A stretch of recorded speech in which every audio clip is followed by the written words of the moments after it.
पशुओं को मिलेगा प्यार और मिल्को मोर पशु आहार तो दूध बहेगा, मुनाफा बढ़ेगा। मिल्को मोर पशु आहार। खुद ही को आजमाया है तो ये अंदाज आया। तुम में भी मैं हूँ शुद्ध प्लस पान मसाला।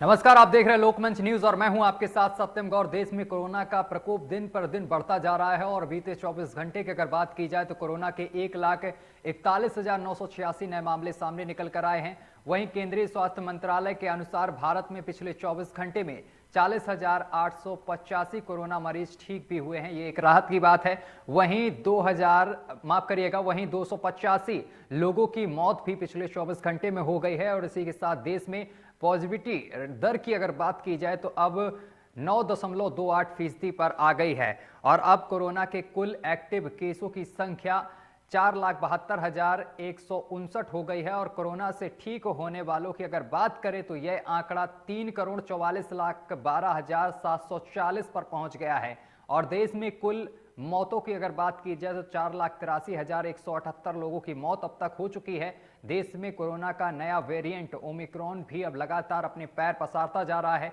देश में 27 राज्यों और केंद्र शासित प्रदेशों में ओमिक्रॉन ने दस्तक दे चुका है और ओमिक्रॉन के कुल मामले 3,071 मामले सामने आ चुके हैं। इनमें से 1,203 मरीज ठीक होकर अपने घर वापस जा चुके हैं और इस नए वेरिएंट के सबसे ज्यादा मामले महाराष्ट्र में आए हैं। यहां कुल 886 मामले सामने निकल कर आ चुके हैं और जिनमें से 381 लोग ठीक होकर वापस अपने घर वापस गए हैं। और इसके अलावा देश की राजधानी दिल्ली की बात की जाए तो यहां पर 513 में से 57 मरीज ठीक होकर वापस अपने घर जा चुके हैं।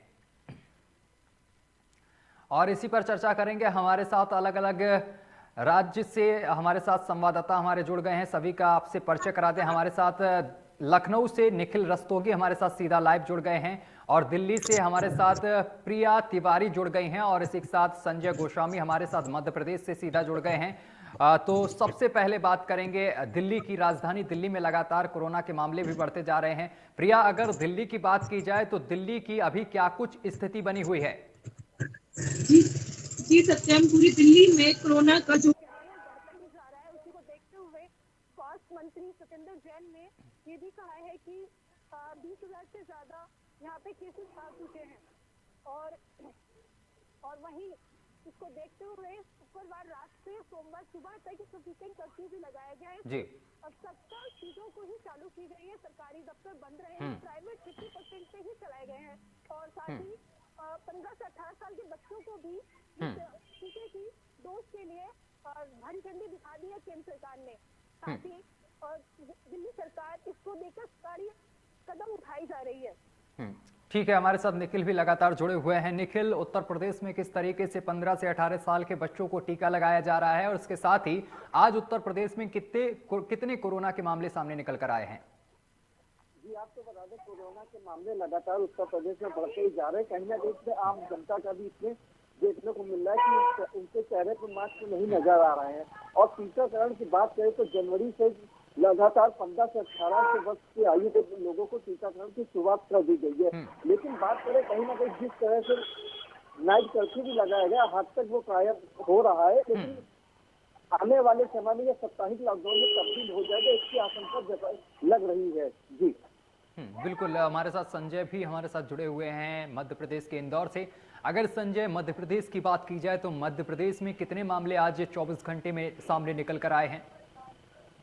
बिल्कुल निश्चित सत्यम, बताना चाहूंगा मामले बढ़ते जा रहे हैं। जिस तरीके से मध्य प्रदेश सरकार और लोगों से अपील कर रही है, गृह मंत्री जी ने आदेश दिया है कि रात्रि 11 बजे से सुबह 5 बजे तक कर्फ्यू को लागू किया गया है। वही मंत्री जी ने लोगों को जो मास्क नहीं पहने हैं उनको सजा का भी प्रावधान रखा हुआ है। वहीं शिक्षा मंत्री जी ने लोगों से अपील की है कि 2 गज की दूरी और मास्क जरूरी है। देखा जाए जिस तरीके से 15 साल से 18 साल के बच्चों को टीकाकरण किया जा रहा है, तो कहीं ना कहीं ये आने वाली जो तैयारी है उसको पूर्ण तरीके से मध्य प्रदेश सरकार करने में लगी हुई है। लेकिन निश्चित कहीं ना कहीं एक देखा जाए तो जो प्रशासनिक अधिकारी है वही कहीं ना कहीं कोरोना की गाइडलाइन की धज्जियां उड़ाते नजर आते हैं।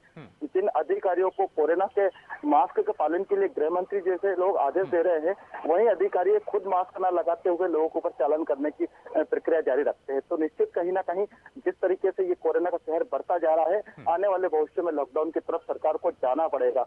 निश्चित ही जिस तरीके से कोरोना यहाँ पर पसार रहा है, कहीं ना कहीं देखा जाए तो भोपाल में केसेस निकल रहे हैं, इंदौर में केसेस निकल रहे हैं, शाजापुर, शहडोल, जितने भी आसपास के डिस्ट्रिक्ट है, यहाँ पे कहीं ना कहीं एक एक दो केसेस नजर आ रहे हैं। उसके लिए सरकार पूर्ण तरीके से तैयारी कर रही है, लेकिन सरकार के नियमों के आदेशों की धज्जियां उड़ाते जो निचले लेवल के अधिकारी है, वो कहीं ना कहीं इस तरीके से नजर आते हैं कि खुद तो मास्क नहीं करते और लोगों को मास्क पहनने की सजेशन दे रहे हैं। बिल्कुल।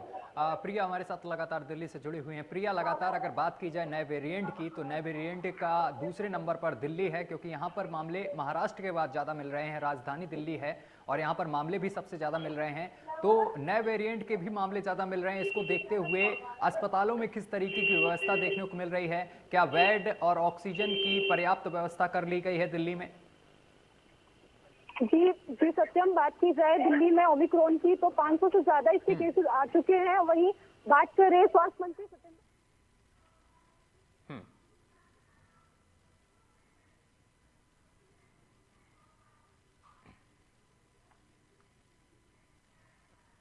हाँ,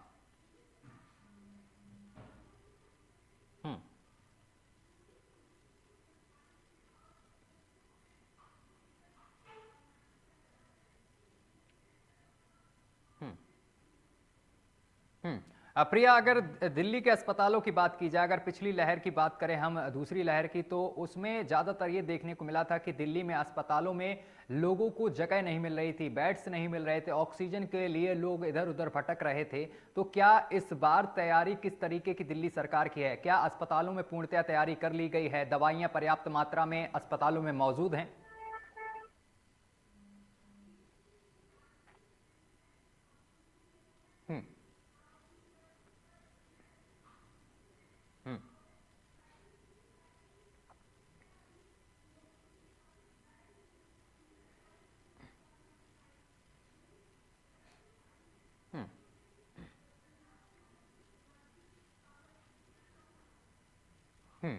ठीक है।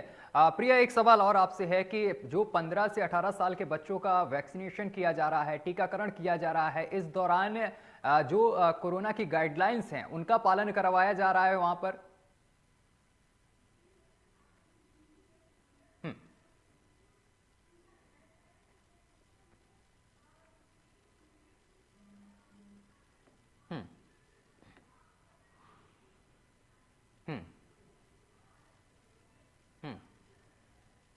ठीक है, निखिल भी हमारे साथ लगातार जुड़े हुए हैं लखनऊ से। निखिल, अगर बात की जाए टीकाकरण की, जिस तरीके से 15 से 18 साल के बच्चों का टीकाकरण किया जा रहा है, तो लखनऊ में किस तरीके से किया जा रहा है? और इसके साथ ही आपसे ये भी समझना चाह रहे हैं कि कई जगह से ऐसी तस्वीरें सामने निकल कर आ रही हैं जहां पर सोशल डिस्टेंसिंग की धज्जियां उड़ाते हुए लोग नजर आ रहे हैं।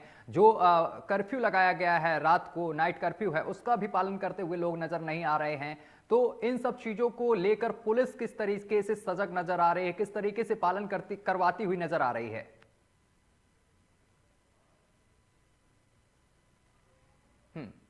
पुलिस लापरवाह नजर देखने को मिल रही है। केवल पुलिस रात में 11 बजे आती है, 10 बजे आती है और बाजार को बंद करा के चली जाती है। उसके बाद कोई भी निकलता है या आम जनता निकलती है तो उनकी ये भी पूछती कि आप कहाँ जा रहे हैं, कहाँ नहीं जा रहे हैं, आपके चेहरे पे मास्क है या नहीं है। इन सब को लेकर कहीं ना कहीं लखनऊ की पुलिस लापरवाह देखने को मिल रही है। बात करें अगर अस्पतालों की, तो अस्पतालों में कहीं ना कहीं पूरी तरह से अस्पताल मुस्तैद है। बात करें बलरामपुर की या सिविल हॉस्पिटल की लेट बंदू की, या फिर बात करें पीजीआई मेडिकल कॉलेज की, इन सब जगह पर पूरी तरह से ऑक्सीजन की जिस तरह की कमियां देखने को मिली थी, इस बार कहीं ना कहीं शिकायत हुई नजर आ रही है। लगातार ऑक्सीजन की बेड की मात्रा बढ़ाई जाएगी, किसी प्रकार की कोई कमी देखने को न मिला है। लेकिन कहीं ना कहीं मार्केट में जिस तरह लखनऊ के अहम बाजार अमीनाबाद की बात करें, नक्खास मार्केट की बात करें या नाका मार्केट की बात करें, तो कहीं ना कहीं यहाँ पे मार्केट में दुकानदार बिना मास्क के बैठे होते हैं और कोई भी सामान लेने आता है वो भी बिना मास्क के आता है और स्टोर से वो सामान लेके चला जाता है। तो कहीं ना कहीं नाका थाना पुलिस की बात करें या हुसैनगंज पुलिस की बात करें, बाजारों में बिल्कुल लापरवाह देखने को नजर आ रही है। हालांकि लखनऊ कमिश्नर एक लगातार सख्ती से बात करती है, लेकिन इसमें कोई ना कोई उनकी लापरवाही देखने को मिल रही है। अगर निखिल बेड्स की बात की जाए, जो अस्पताल हैं जिस तरीके से पिछली बार अस्पतालों में कई तरीके की अनियमितताएं मिली थी, ऑक्सीजन की कमी देखने को मिली, दवाइयों की कमी मिली देखने को मिली, बेड्स भी उपलब्ध नहीं हो पाए लोगों को, और जिस वजह से लोग इधर उधर भटकते रहे, तो इस बार अगर तैयारी की बात की जाए, अस्पतालों की तैयारी किस तरीके से देखने को मिल रही है? क्या अस्पताल पूरी तरीके से तैयार हैं? स्वास्थ्य व्यवस्था पूरी तरीके से मजबूत नजर आ रही है इस बार? जी आपको बता दें तो जो उत्तर प्रदेश की राजधानी लखनऊ और में चिन्ह की बात करें तो लखनऊ माना जाता है राजनीति का। सारे अधिकारी लखनऊ में ही होते हैं, लेकिन जिस तरह से दूसरी लहर में लापरवाही देखने को मिली थी, तो इस बार कहीं ना कहीं सरकार पूरी तरह से सतल से दिख रही है। अस्पतालों की बात करें तो लगातार लखनऊ के डीएम अभिषेक प्रकाश अस्पतालों में जा रहे हैं, निरीक्षण कर रहे हैं कि किसी प्रकार की कोई कमी ना हो। इन्हीं सब चीजों को लेकर लगातार सख्ती से सरकार आगे बढ़ रही है। ठीक है, संजय भी हमारे साथ लगातार जुड़े हुए हैं मध्य प्रदेश से। संजय, जिस तरीके से शादी समारोह में ज्यादा भीड़ होती है, देखने को मिलती है, सोशल डिस्टेंसिंग की धज्जियां उड़ाई जाती हैं, इसको लेकर कोई तैयारी या कोई नई गाइडलाइंस जारी की गई है क्या मध्य प्रदेश सरकार की तरफ से? बिल्कुल निश्चित सत्यम, मध्य प्रदेश सरकार की तरफ से 200 लोगों से अधिक लोग ना इकट्ठे हुए ऐसी शादी की गाइडलाइन जारी की गई है। जैसे जिस तरीके से मृत भोज का जो कार्यक्रम होता है उसमें 20 से 50 लोगों का गाइडलाइन जारी की गई है। लेकिन निश्चित एक बताना चाहूंगा सत्यम कि जिस तरीके से सरकार अपने नियमों का पालन करवाने के लिए अग्रसर रहती है, क्या प्रशासनिक अधिकारी भी उतने ही अग्रसर रहना चाहिए नहीं चाहिए? क्योंकि कारण क्या होता है कि जिस तरीके से सरकार आदेश तो देती है, पर लेकिन जो प्रशासनिक अधिकारी रहते हैं उन आदेशों का पालन पूर्णता से नहीं करवा पाते हैं। अभी बात करें अपन की जिस तरीके से अभी रैलियां हो रही है, जिस तरीके से चुनाव की तैयारी कर रहे थे लोग, उसको देखते हुए ऐसा लगता है कि यहाँ पर कोरोना और ओमिक्रॉन का बिल्कुल भी डर नहीं है। हालांकि 2 गज की दूरी और मास्क की जरूरी को लेकर प्रशासन ने नए अभियान चलाए हुए हैं। जगह जगह हॉस्पिटलों में जाकर देख रहे हैं किस तरह की कमियां हैं, किस तरीके से हम आने वाले उसका वायरस का अपन सामना करेंगे। इस तरह की पूर्ण तरीके से सरकार की तैयारियां हैं। सभी अधिकारी आईजी से लेकर डीआईजी, डीएसपी, एसपी सभी जगह घूम रहे हैं। देखा जाए तो जिले के सभी कलेक्टर और जगह जगह हॉस्पिटलों का निरीक्षण भी कर रहे हैं। लेकिन निश्चित कहीं ना कहीं जनता को भी इस चीज का ध्यान देना चाहिए कि ये एक बड़ा कहर है, इसके लिए हमें सतर्क और सावधान रहना बहुत जरूरी है। ठीक है, प्रिया भी हमारे साथ लगातार जुड़ी हुई है दिल्ली से। प्रिया, अगर दिल्ली की बात की जाए तो दिल्ली में लगातार गाइडलाइंस कई तरीके की जारी की गई हैं, पाबंदियां ज्यादा कड़क हैं दिल्ली में, और अगर समारोह की बात की जाए तो समारोह में कितनी भीड़ पहुंच सकती है, कितने लोगों की इजाजत दी गई है किसी समारोह में सम्मिलित होने की?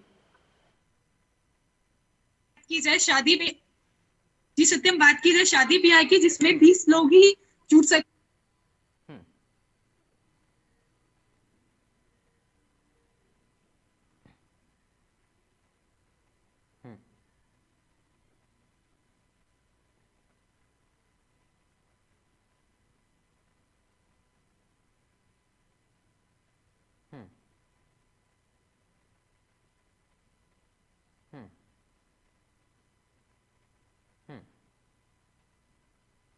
बिल्कुल। संजय गोस्वामी, आपसे एक चीज और समझना चाह रहे हैं यहाँ पर हम हैं कि जो ग्रामीण क्षेत्र हैं, ग्रामीण क्षेत्र में किस तरीके से अभियान चलाया जा रहा है, कि लोगों को किस तरीके से जागरूक किया जा रहा है कि मास्क और सोशल डिस्टेंसिंग का प्रयोग करें, और इसके साथ ही ये भी जानना चाहेंगे आपसे कि वहां पर टेस्टिंग कोई अभियान चलाया जा रहा है स्वास्थ्य विभाग की तरफ से? संजय। बिल्कुल निश्चित सत्यम, सही सवाल है आपका। ग्रामीण क्षेत्र की अगर बात करें तो सबसे ज्यादा लापरवाही ग्रामीण क्षेत्रों में व्यक्ति जाती है, क्योंकि लोग मास्क और जो सोशल डिस्टेंस है उसका पालन नहीं कर पाते हैं। हालांकि अगर देखा जाए तो मध्य प्रदेश में ग्रामीण क्षेत्रों में अभी तक सरकार के जो प्रशासनिक अधिकारी है उन्होंने अभी तक किसी भी लोगों को ये सजेशन नहीं दिया है कि कोरोना का कहर आ चुका है और हम लोगों को नियमों का पालन करना चाहिए। हालांकि बाजारों में जिस तरीके से भीड़ लगी रहती है उसको देख के अनुमान लगाया जा सकता है कि ग्रामीण क्षेत्रों में अभी भी डर बिल्कुल नहीं है। ठीक है निखिल, अगर उत्तर प्रदेश की बात की जाए तो उत्तर प्रदेश में किस तरीके से जो ग्रामीण क्षेत्र हैं वहां पर किस तरीके से अभियान चलाया जा रहा है? क्या यहाँ पर अधिकारी पहुंच रहे हैं लोगों को जागरूक करने के लिए? क्योंकि पिछली बार की अगर बात की जाए जो दूसरी लहर आई थी तो ग्रामीण क्षेत्रों में ज्यादातर यहाँ पर मरीज देखने को मिले थे कोरोना के। जी आपको बता दें, ग्रामीण क्षेत्र की बात करें तो कहीं ना कहीं वहाँ पीएचसी जिस तरह का हॉस्पिटल है उनसे कहीं ना कहीं अधिकारियों की नजर पहले से ही पड़ी हुई है। वो लगातार वहाँ पे देख रेख कर रहे हैं और गांव के लोगों को जागरूक कर रहे हैं कि लगातार आप अपनी वैक्सीन जो लगवाई जा रही है उसको पूरा करवा लीजिए। अगर किसी लोगों ने वैक्सीन नहीं लगाई तो घर घर जाके लोगों को जागरूक भी किया जा रहा है वैक्सीन लगाने के लिए। साफ तौर पर डीएम अभिषेक सरकार ने कह रखा है कि वैक्सीन को लेकर आम जनता को जागरूक किया जाए और वो वैक्सीन लगाए, क्योंकि वैक्सीन एक हम लोग के विकल्प बचा है जो कोरोना वायरस से लड़ सकता है। इन्हीं से कहीं ना कहीं लगातार वैक्सीन का कैंप लगातार चल रहा है और लोगों को घरों में जाके जागरूक कर रहा है। बात करें लखनऊ से शहर की या ग्रामीण क्षेत्र में लगातार डॉक्टर से लेकर कई टीमें जा रही है, जहाँ पे वो जानकारी ले रही कि किसी ने अगर वैक्सीन नहीं लगाई है तो उनको वैक्सीन लगाने के लिए कहा जा रहा है और साफ तौर पर उनको जागरूक भी किया जा रहा है। जी बिल्कुल। प्रिया, जिस तरीके से दिल्ली में मेट्रो में तो पूरी क्षमता के साथ लोग यात्रा कर रहे हैं, इसके साथ ही और कहां-कहां पाबंदियां लगाई गई हैं और क्या-क्या पाबंदियां लगाएंगे, जरा विस्तार से बताएं। जी सत्यम, पूरे मेट्रो में पूरी क्षमता के साथ मेट्रो और बस खोली गई है और जो सरकारी दफ्तर है उसमें वर्क फ्रॉम होम का आदेश दिया।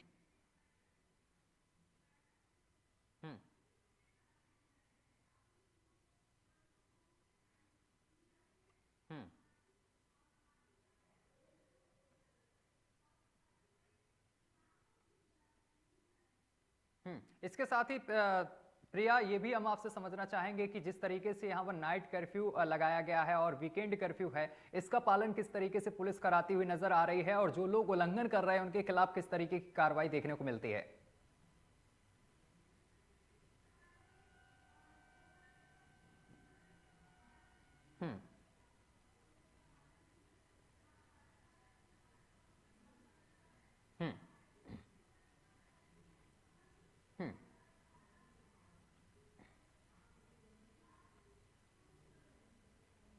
ठीक है। लखनऊ से हमारे साथ सीधा चलते हैं निखिल के पास। निखिल, शादी समारोह में दिल्ली में तो पाबंदियां लगाई गई हैं कि 20 लोग ही सम्मिलित हो सकते हैं, लेकिन उत्तर प्रदेश में जो ये जनसभाएं हो रही हैं इसके लिए कोई अभी आदेश आया है सामने निकलकर? अभी 3:30 बजे चुनाव आयोग की बैठक है जिसमें राजनीतिक दलों को लेकर कई पूछे चुनाव अपने बता सकता है कि रैलियां होंगी या रैलियां रद्द होंगी। लेकिन आज सूत्रों के द्वारा जानकारी ये भी मिल रही है कि आज आचार संहिता की बताई जा सकती है कि आचार संहिता लगेगी और उत्तर प्रदेश में कई राज्यों में जो चुनाव हो रहे हैं तो चुनाव होंगे। लेकिन बात करें जिस तरह रैलियों को जो रद्द करा गया है, राजनीतिक दलों ने खुद ही रैलियां अपनी रद्द कर दी है। अब चुनाव उनके आगे क्या गाइडलाइन आता है ये तो देखने वाली बात है। कांग्रेस की बात करें या समाजवादी की पार्टी की बात करें, लगातार वो सोशल मीडिया को ही अपना हथियार बना रहे हैं और उसी पे प्रचार कर रहे हैं। इसी पे लगातार कांग्रेस आगे बढ़ने की कोशिश कर रही है। लेकिन जिस तरह से कोरोना अपना वायरस लगातार फैला रहा है तो यही लग रहा है कि आम जनता लॉकडाउन की ओर जा रही है। अगर आम जनता अभी भी अपने मास्क को लेकर कहीं ना कहीं सतर्क नहीं नजर आएगी तो आने वाले दिनों में ये लखनऊ की बात का उत्तर प्रदेश को लेकर काफी जिलों में इसका रुख देखने को मिल सकता है। बात करें उत्तर प्रदेश में दिन 50% चले जाएंगे जहाँ पे लोग आएंगे। रेस्टोरेंट की बात करें वो भी 50% की क्षमता के साथ खोलने की बात करी गई है। सरकारी दफ्तर हो या नगर निगम हो, बिना मास्क के वहाँ एंट्री नहीं है। लेकिन क्या पुलिस रात में रेस्टोरेंट या जिम खुले होते हैं वहाँ पे जाके चेकिंग करती है। ठीक है निखिल, वापस आएंगे आपके पास। संजय हमारे साथ लगातार जुड़े हुए हैं। संजय, हम आपसे ये समझना चाह रहे हैं जो लोग कोरोना के नियमों का उल्लंघन करते हैं उनके खिलाफ मध्य प्रदेश में किस तरीके की कार्रवाई देखने को मिलती है? जी बिल्कुल सत्यम, निश्चित जिस तरीके से कोरोना का लोग उल्लंघन कर रहे हैं उसके लिए अभी मध्य प्रदेश के गृह मंत्री नरोत्तम मिश्रा ने आदेश दिए हुए कि जो लोग मास्क नहीं लगा रहे हैं उनको ऊपर कार्रवाई करके उनको जेल भेजा जाए। हालांकि इस नियम को कहीं ना कहीं लागू भी किया गया है, लेकिन फिर भी उसके बावजूद भी जो प्रशासनिक अधिकारी है उनका डर अभी पब्लिक के बीच में, लोगों के बीच में नहीं है। क्योंकि अगर लोगों के बीच में डर होता तो लोग मास्क लगाकर घूमते, लेकिन खुले बिना मास्क से घूम रहे हैं। बसों के अंदर बड़ी बड़ी भीड़ें बढ़ती जा रही है। स्कूल कॉलेजों में भी इस तरीके से शिक्षा मंत्री राज्य शिक्षा मंत्री इंद्र सिंह परमार ने आदेश दिए हैं कि बच्चों को 50% भेजा जाए, 3 दिन ही बच्चों को स्कूल पहुंचा जाए, लेकिन अभी भी उन नियमों के पालन नहीं हो रहे। तो कहीं ना कहीं अभी भी लोगों के अंदर कोरोना का डर नहीं है। अगर इस तरीके का लापरवाही है लोग देख रहेंगे तो कहीं ना कहीं एक बड़ी घटना का सामना इन लोगों को करना पड़ेगा। चलिए, बहुत बहुत शुक्रिया आप तीनों का हमारे साथ जुड़ने के लिए। तो आपको बताते चले कोरोना को लेकर हम चर्चा कर रहे थे, अलग अलग राज्य से हमारे साथ हमारे संवाददाता जुड़े हुए थे। तो आपको बताते चले कि कोरोना के जो मामले हैं वो लगातार बढ़ते जा रहे हैं, लेकिन सरकार ने लगातार अपील कर रही है कि लोग मास्क का प्रयोग करें, सोशल डिस्टेंसिंग का पालन करें और इसके साथ ही सैनिटाइजर का भी समय समय पर प्रयोग करते रहें, जिससे कि वो अपना बचाव कर सकें और इसके साथ बेवजह घर से बाहर बिल्कुल से ना निकले। मेरे साथ फिलहाल के लिए बस इतना ही। देश दुनिया की तमाम खबरें देखने के लिए देखते रहिए लोकमंच न्यूज।